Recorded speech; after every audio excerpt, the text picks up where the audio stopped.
Welcome to the Future of Internal Communication podcast. I'm Jen Sproul, CEO of the Institute of Internal Communication. Since we launched this series in 2021, the world of work has been disrupted by event after event. A pandemic, geopolitics, AI, extreme weather events, remote and hybrid working, generational shifts, inclusion, diversity. The entire nature of how we work needs transformation. This podcast explores opportunities for internal communication in the future of work. Internal comms is a critical function that helps organisations achieve lasting change, building trust and relationship between people in pursuit of shared goals. Please join me, Dominic Walters, and Kat Barnard as we dissect what this means for internal communication. With relentless change the new normal, it's time to reimagine our profession. Hello and welcome to another episode of the Future of Internal Communication podcast. I am Kat Barnard, as ever joined by Jen Sproul and Dominic Walters. And today I'm thrilled to invite back onto the podcast a guest who last came and chatted with us in mid-late 2023, Perry Timms. Perry has been working in the space of business change and performance for over 3 decades. And he's specifically focused on HR and organisational development. I want to highlight that because Perry is actually going to come and talk to us at our Leaders Forum, Designing the Future of Internal Communication in London on Feb 26th. And I'm really, really excited about what he has been doing in the last couple of years and what he's been focusing on. But just to give you a little bit more background, and this will all go into the show notes, if you've not come across him, he's really worth following on Substack, and there will be a link to his Substack in the show notes. Perry has ranked number 1 in HR's Most Influential Thinkers 2022. That was his 5th inclusion in that list. And he's now in the HR Most Influential Hall of Fame. He has been a guest professor 4 times. He's a 2 times TEDx speaker, 3 times author, 4 times Engagement 101 Global Influencer, plus 2024's Global People and Culture Icon. He's done a lot of work with the CIPD. He's a fellow of the RSA. And in 2024, he was honoured with a Lifetime Achievement Award for his work in self-managed democratic organisations. Hence this conversation. I think it's fair to say that the amount of disruption facing organisations now is off the chart. And I think it's also now fair to say that we are not going back to any semblance of normal. And so, without further ado, I want to introduce the conversation and topic of polymorphic organisations. But before we go into that, I want to welcome Perry. And Perry, welcome. Thank you. Glad to be here. I would love it if you could give our listeners a bit of background about the kind of work that you have been doing for the last 10 plus years and what led you to come up with the concept of the polymorphic organisation. Thank you, Kat. Great place to start to it, really, because I think everything has a backstory, doesn't it? I mean, I think we tend to see things that arrive and kind of go, oh, that's interesting. And then we kind of think, yeah, but where does it start? Where's the genesis of it? So definitely do that. So for the last 10 years, definitely been focused on the evolution of the HR and people profession, for sure. Having been in it for over 20 years, so out of that 30 years working in change, 20 of it has been within the HR kind of jurisdiction, mainly on the learning and change and org design side, as you said. That was kind of where I started, but it was a parallel run for me because I was also probably 10 years into exploring organisations that were a bit alternative, a bit unorthodox and often self-managed. So they were very flat, non-hierarchical. And so I was really fascinated by those. And I kind of thought, oh, here comes the change. This is what it's likely to shift into. And then you put on top of that organizations that focus very strongly on agile and sort of work in that really dynamic way. And then you get organizations who take a very product-based approach to the work they do, so that they don't just look at it as just doing policy-led operational bureaucratic stuff, but actually products they build that people can create value from. And I was kind of thinking, hey, here we go. And it didn't happen in that sort of time frame. Lots of things came along, and I think 2016 was a kind of big year, wasn't it? So 10 years ago, if we look at the advent of Brexit and Trump, I think that kind of rewrote it all. And that's why it probably didn't take shape, because we all shrunk and withdrew and went, what's going on here? But anyway, not sort of dissuaded by that. A few years ago, I got a real bug about the fact that the operating model for HR hadn't been kind of changed in about 25 years. I'm thinking, wow, all this change and we're still doing this three-legged pronged thing with HR business partners, shared service and centre of excellence. Nobody really knows what they mean anyway. So I had a go at creating a new operating model for HR. And it was the year that I was number one. I was thinking I should give something back. And so I came up with this concept of HR 3.0, which is kind of linked to Web 3.0 and so on. And it started to get some traction. And I wrote a book about it that was published last year. But that wasn't where I wanted to stop, because you can fix HR, but if it's working in a system where organisations are still stuck in traditional hierarchical, lumbering, bureaucratic, power crazy games, what's the point of having heroic HR that just bounces off it all the time?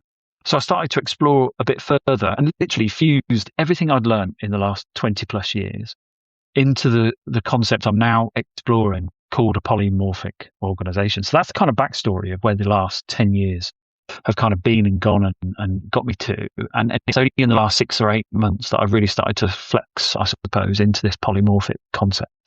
So I can talk to you about that in a sec if you want. As you say, the genesis, I loved that. The genesis, the origin is your deep interest in people and performance, and how with the right environmental conditions, people can achieve remarkable things. And there doesn't need to be a hierarchy or a command and control centralized infrastructure. If you empower people, if you trust people, and you communicate clearly with them in a reciprocal way, you will yield exceptional results.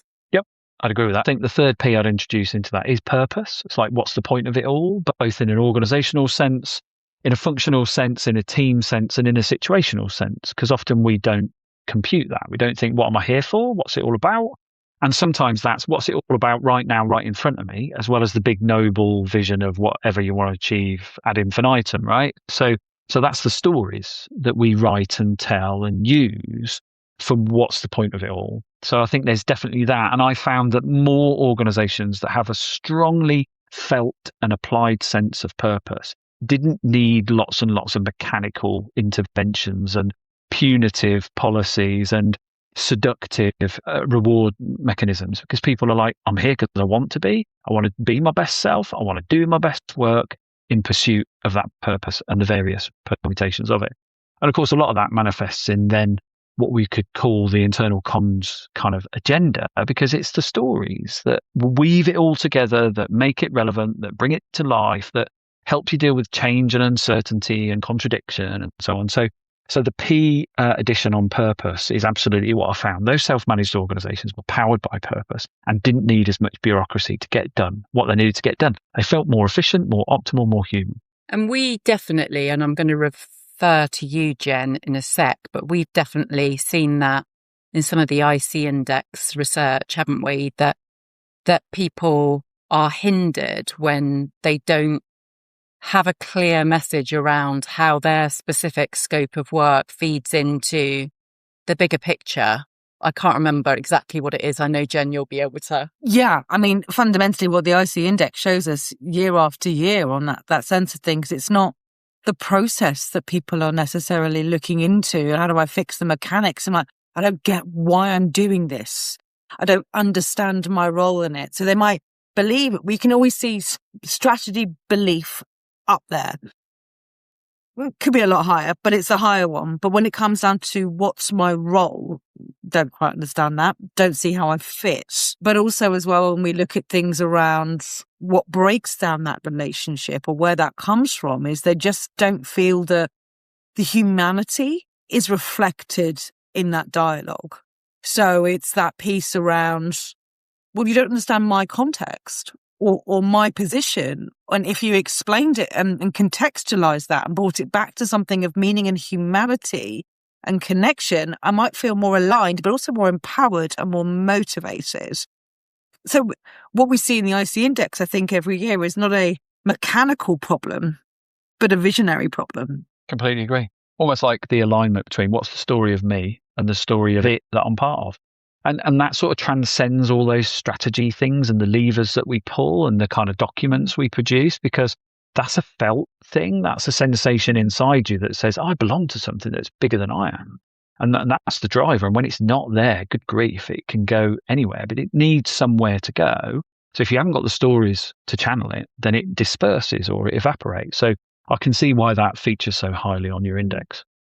Yeah, it'd be great to understand more, because it feels like with that, the impersonal nature of work, it's not personal anymore. And sometimes it's very in that sense. And I think what you were just saying, I'd love to understand more about this concept, but also what you were saying earlier about how you can transform the HR operating model. But if the organization is not willing to transform, then we've got misaligned transformation, if that's even a thing I can say, where we just need human language. And I think that when we're looking at the future of internal communication and where that profession goes towards that sense of connection and conversation and humanity and clarity, and how actually if we don't dial up those pieces, that's the things that are of big of risk to business. But then there's a misalignment between we want to transform and the organization doesn't want to change the way that it's doing something. And I think that that's very felt by probably many listeners. So I guess, can you tell us a little bit more about this polymorphic organization and what it is and why do you think it's needed right now? Yeah. I mean, it's interesting that you kind of look back before you look forward, don't you? So the word polymorphic comes from Greek and it means many forms. So poly, many, morphe, forms. And so it talks about organizations then as having many forms, which we know they do, but we try and convince ourselves that they don't. We try and create standard operating procedures and formal hierarchies and lines of reporting and consistency and certainty and predictability when the world kind of goes, well, good luck with that, because I'm not letting you play that game at all. Maybe in an industrial era when you were trying to tame the potential, fine, but now that's not what the world needs in any shape or form. So I think that's why polymorphic was interesting for me, because where it came from was me thinking about organizations are not a single entity anymore. They're not one organization, they're two. They're the future and the legacy, moving between them regularly. We talk about transformation programs like they run alongside the current operation, then all of a sudden they're ready and they get supplanted in on top and it becomes this new norm that Kat opened this podcast with. That's just not how it works anymore. That kind of episodic change program of a start, middle and end and a different sort of way of operating just doesn't compute anymore. So it feels like we are building the future while we're still operating the legacy. So we might as well admit that's why we're so busy. That's why we're potentially confusing, because we've got that two energies kind of going on at the same time, the future being built at the same time as running the legacy. And we saw it even in the energy sector, right? So if you go back to the energy sector about 15 years ago, they deliberately said, let's create renewables and legacy and keep them separate until one then dominates over the other. So they actually split their own atom. It's sort of like that's going on everywhere now, but it's not, you can't split it out. It's intertwined so much that's why it's, I think, very difficult for leaders and teams to understand what's going on right now. What's my priority? The thing I asked a group of HR directors about 8 months ago was, if I could wave a magic wand, what would your wish be? Don't say unlimited finance, because I can't do that. And they just said, I just need a clear sense of priority, because there's just too much clutter and I don't know where to go and where to start. Now, if you ask me, if we go back to an internal comms kind of perspective, internal comms is trying to write the stories from that future and legacy perspective to make it less confusing. But even that is an impossible ask. It almost feels like we've got to narrate in real time what's going on right now, where we headed, where we coming from, and how do we kind of just tabulate all of those three stories into one kind of almanac of things. So polymorphic is trying to address that in particular as its starting point. Many forms because of running two organizations at the same time. And it comes from object-oriented design in technology, which is not a new piece of programming. It says an object can take on different forms depending on the data it receives. And that's what's going on in organizations at the moment. Is my market hot or dry? Do I have to go into adjacent markets? Do I contract or expand? Do I use technology to replace or augment? We've got all of these kinds of things coming in at the moment. And what we haven't got is enough data to act upon in a way that we can change our shape according to what that is telling us. So if anything is more important than information at the moment, I don't know what is, because that's what it's all about. And what does internal comms thrive on and use? Information. So that's the kind of context, I suppose, for what a polymorphic organisation's conceptual birth kind of came from. Yeah, it's so fascinating. And I think that probably many listeners are going, yeah, I feel that. I feel like I'm trying to communicate. And it's interesting when you would reference then what you had in the conversation with the HR leaders who said, I just want priorities. So I was in some conversations actually talking about change specifically with internal comms leaders. And it's like, in our organisation, it's no longer change. We can't keep talking about change. It is just what is done. But is that the feeling of the recipient? And now it's more about, are people just able to adapt rather than there's an expectation they have to adapt. But, we just need to get them there quickly and fastly. But we've got so many conflicting narratives. And I think that confusion ensues in so many ways. And I think with also internal communication right now, we're in this kind of situation where we need to digitally transform, but also be human. What does that mean? How do those two things morph together in a way that benefits the business and darning the right thing into the right place? And I think that's interesting. And I wonder, as you think about that polymorphic piece and where you are right now, is there one particular thing that you're looking at going, well, do we just need to ditch the legacy, and how do we pull those narratives, I guess, into something that's cohesive? Are you seeing like a path towards that, or are we just in this continuum of confusion? I think we are craving stability because there's just so much instability. And so therefore, sometimes we look back and go, well, it was more stable then, so let's go back then. Not necessarily right, because the conditions of then are not the conditions of now. However, you can honour what held you safe there and will continually hold you safe into the future. And it's those things you've got to look for. So I think my interest in self-managed organisations was that they kind of abandon and get rid of the hierarchy and all those other conventional things. And I was thinking, yay, this is the liberating force. Ignoring the fact that some of that, if you get rid of it, it creates more chaos, more uncertainty and more challenges than you could have perceived at the start of it. So the sense I've got now is you need to know what you need to bank and hold on to and create stability or as a platform to build on. And then you can go into the areas where you can experiment and probe and then start to adapt what sits on top of that. And that won't always be the same, because you cannot sort of assume that, yeah, we've got these 5 functional things we want to keep in a hierarchy, but the other 9 we can change. Well, that'll work for now, but you've got to give yourself a marker in the future to go, is that still the case? Or do we need to then morph some of this stable stuff to keep it adaptive and timely and relevant? So I think that's where it gets really confusing, because then people go, oh my God, it's just constant chaos. It's like, no, it's not. It's responding to what's out there in a way that makes sense rather than just being dogmatic about what you hold on to and what you let go of. I think that's the really important stuff. And the data and the information and the stories is the only way to help you tabulate that, because you can't rely on models and theories anymore because they're often redundant, yet we think they're going to work. So as you were talking, and I don't know whether I'm going off on one, but that just struck me as feng shui for business. Yes, it is. Feng shui. Totally is. Yeah. Align the energies. Yeah, totally is that. So I talk about things like that and Qigong, the Chinese ancient art of healing that sits at the heart of Tai Chi. I kind of think there's a lot in that actually we need to bring into the world of business. That's not some kind of weird, wacky, tree-hugging thing. That's just saying this stuff is more complex than models and theories we know of can help us compute. We need a little bit of adjacent thinking on alternatives and different ways to kind of just stretch our minds a bit into the right spaces. So you're right, feng shui for organizations is kind of exactly what it is. Perry, when you were talking, describing some organizations, I was reading recently about the European car industry, which is a fascinating case study on its own. But as you'll know far better than me, but it was interesting that for a while, I think everyone's thought there's a linear process here. We're moving from one power pace to the next. We're going from internal combustion to EVs. And they're saying, actually, no, we're not, because the market's not quite there and European regulations are changing. Maybe even the British regulations are changing. So now, actually, we're going to be doing a bit of internal combustion. And we're going to use cars that we designed for EVs as internal combustion cars. It's a complete mess. I was reading this thinking, how on earth do you get some sort of narrative through this? And I think picking up what you're saying in that sort of situation, and if you're listening from the European car industry, this is free advice you're getting here, I think. It's about focusing on what is stable. And I think what we can focus on when it comes to what is stable is people's requirements, their relationships, who they can trust, who they can ask questions to, who they can go and throw their hands up in the air and say, for goodness sake, it's all going wrong. I think that's what came through very clearly in what you were just saying there. It's about giving that stability around relationships. So that then takes us to who's responsible for doing that. And I suspect probably the simple answer is everybody is, but I imagine that leaders have a particular role to play in that. And I think I've heard this phrase, this concept of leaderful. Is that right? Mm-hmm. Yeah, it is. Yeah.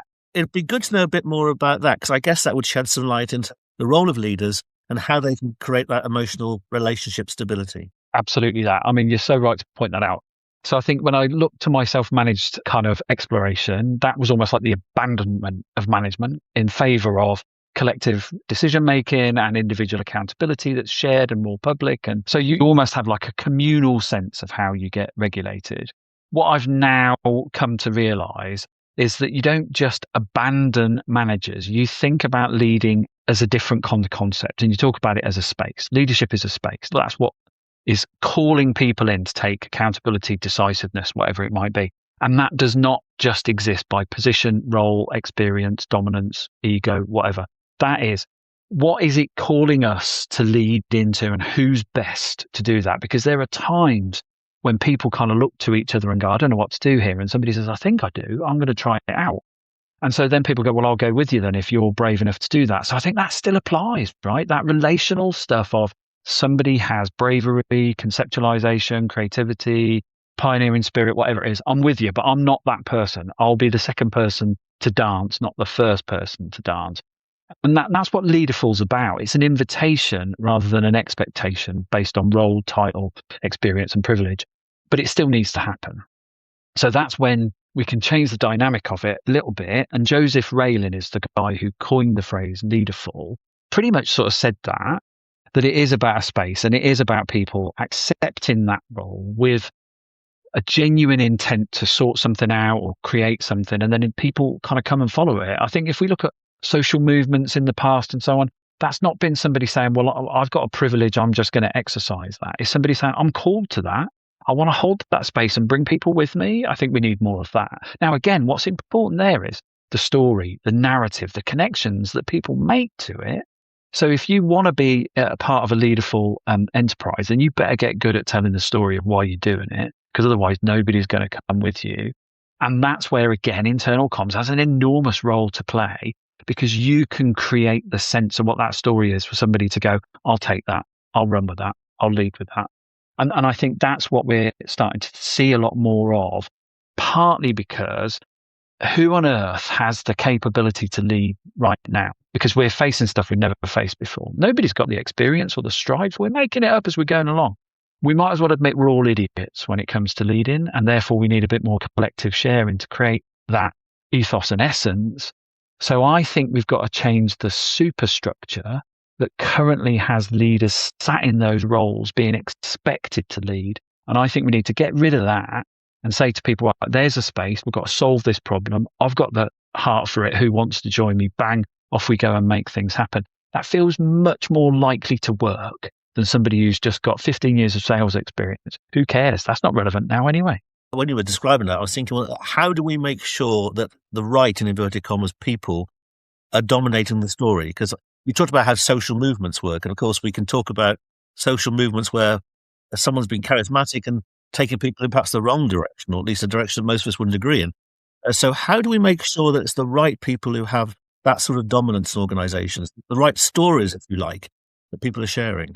I mean, it sounds a bit twee to say it, but the system needs to almost have its own regulation so that if people are trying to abuse power, that's noticed, called out, and doesn't happen.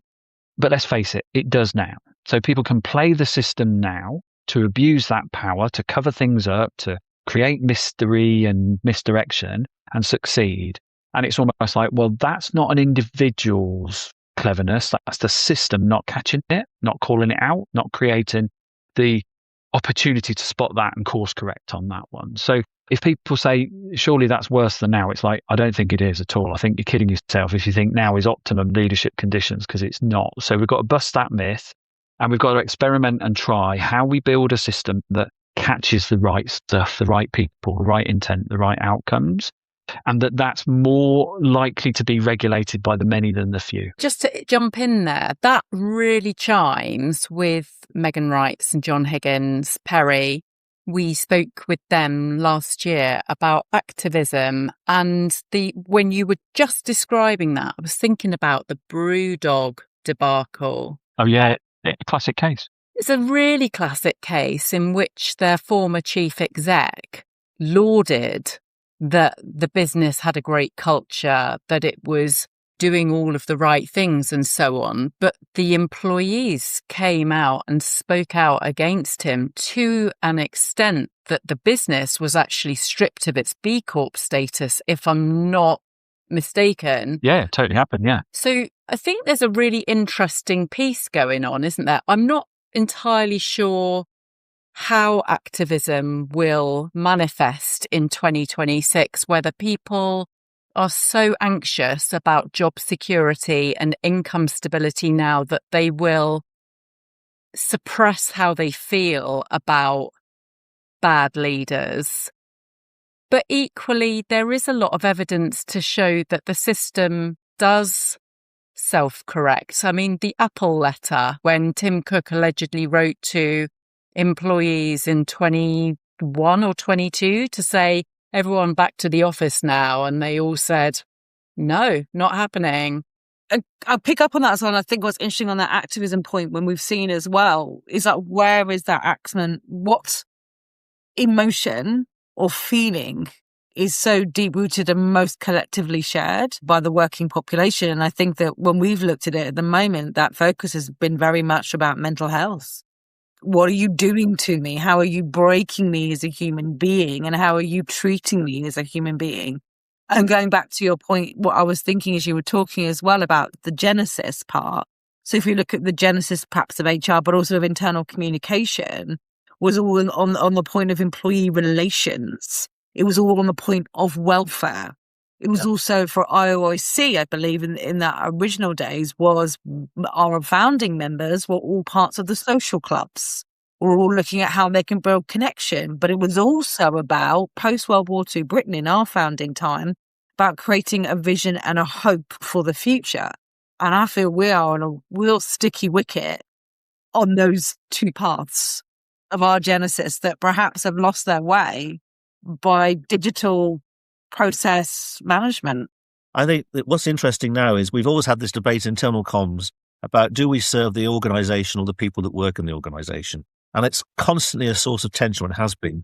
And I think just from what you were saying, Perry, and obviously I'll pass over to you in a second, but it sounds like we're saying actually there's both. You actually serve the organisation by giving people the right stories and the environment in which they can share those stories and the way they can test things and so on. And that I hadn't really seen it quite in those terms before. And I think this conversation has helped me see that. So I think the answer, again, might sound a bit twee, but I think it is a link to polymorphism because it does depend on the data it receives. So therefore, what we need to look at is if we are going to change the dynamic of what power means or decision making or whatever it is, because we recognize it's fragile now or it's broken now, whatever it is, we've got to think about an alternative, and we've got to ask questions and get data to things that we haven't used before. So there's a fantastic blog post out by John Sumser about recruitment saying often the gap in data is data itself. It's telling you there are things you don't know, but you could know, and they will help you make a better decision. So I think this is a classic example where we say, look, we've over-indexed on hours of work and productivity measures, and they haven't moved the needle. So therefore, what are we missing out on? It's almost like, how do people feel about it? Oh yeah, how do we measure that? Well, now we've got tools that can. We can get real-time sentiment on exactly how people feel about the motivation towards the organization's purpose, their relationships with people. We can get all that insight and go, this is what's going wrong. Let's correct that. And when we talk about how do we correct that, we don't use traditional methods to correct that. That's not a program. That's dialogue. That's invitations. That's experiments and so on. So I think we're in a position now where we're all scared about all the AI use and data intrusion and panopticon type stuff. Actually, we should reclaim that and go, what can we get it to tell us about things we don't know that we should know that will help us do this right in the future? Those are the kind of questions that I think when you put them to value in a business and they go, what, we're missing out on that? Wow, press go. How do we make that happen? People are looking for as many straight lines to things like profit and certainty as possible. And if we can use this as an opportunity to persuade them, but we're still going to get a noble outcome ourselves, who cares? Do it. That's the kind of thing I'm thinking we now have an opportunity to do. So maybe the IOIC's call now is to do a bit of its own polymorphism and think, what should we be here for? And what can we do about the data and information we have and we can get that can create a different form of relevance for us? So that's the kind of invitation I want people to have with polymorphism. Not more of the same plus AI, but fundamentally changing how we structure the nature and the flow of work. We have divisions at the minute that do corporate functions, right? We don't have a space where people can come to and say, I'm pissed off, I'm annoyed, I don't know what to do, who can help me, what can we do about it? Well, create a space for that then. But create a space for all sorts of other inventive things too. Dismantle the sort of the boundaries that hold you from doing great things and create spaces that cut across them. You never know what might happen. So those, I think, are the invitations we've got the opportunity to create now. Going back to the whole concept about leaderful as well, I think how that fits in, as I understand it then, is we're saying we all have to take responsibility for leading not only ourselves, but our part of the organisation and making those connections and having those conversations.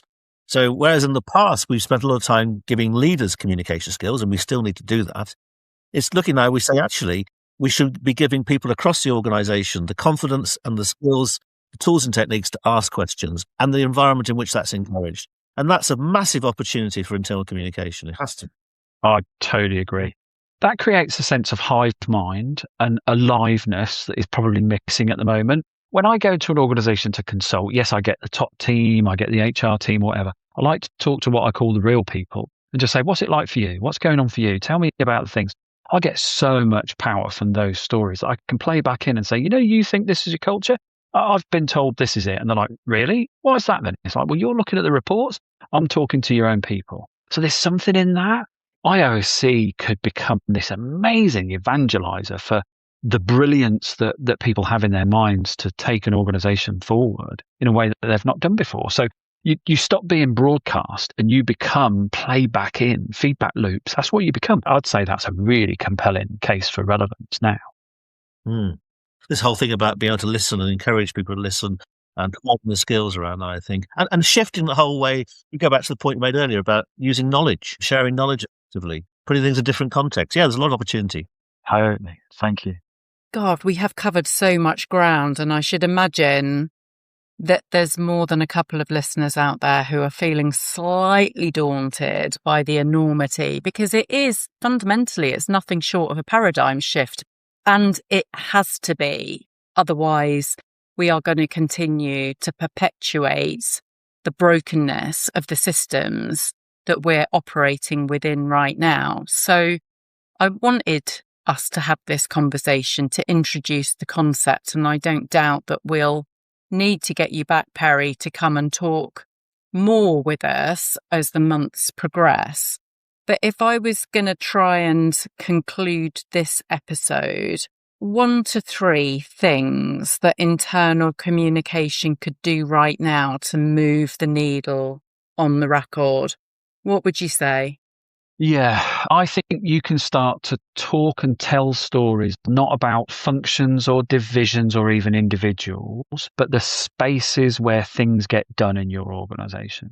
Innovation, consolidation, whatever it might be, right? So you can start to name things that don't really exist, but people go, oh yeah, that's not sat in a function, or that's not a few individuals who've come together as a project. We created a space to do that, didn't we? Because I think you can give credence and relevance then to more of that happening. So I think if you can name stories that create spaces, I think that will work in your favour. So that's nothing but perhaps just a reconfiguration of how you present things. That's one thing I would talk about.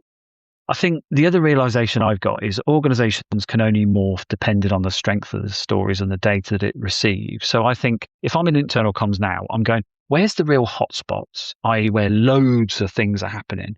But also, where are the quiet things where nothing's going on by the looks of it, but could be?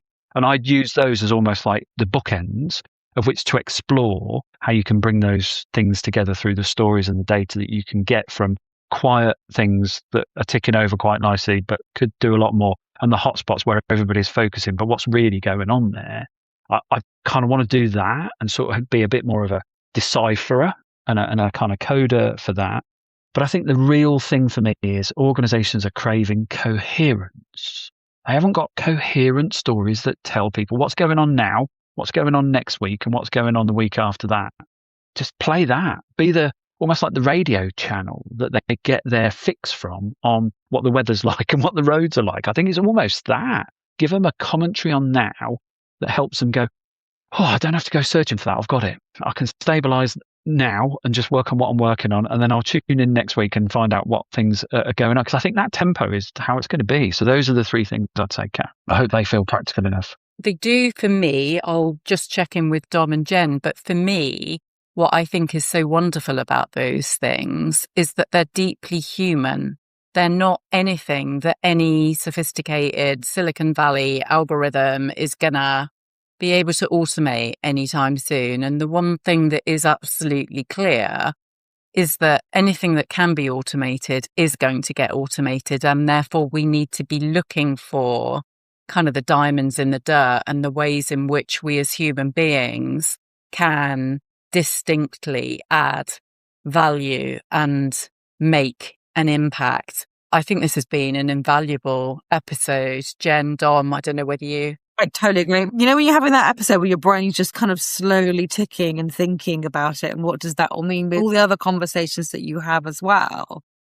And I think there's something, I agree with all of that. I think that's a beautiful way to think about something so practical, right? Where storytellers find newer stories or new ways of presenting a story, right? That is perhaps feels a bit more valuable or spaciousness or insightful than performative.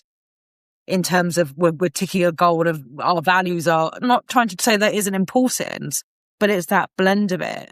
But I think it's also the piece around that you just said as well about the radio channel is that, look, the formation of internal communication, and we say it in our purpose as well, as people just need to feel informed. They need to feel clearly informed. And whether that's good, bad or ugly or indifferent, people, they just want informity and honesty. Doesn't need to feel like something that's created.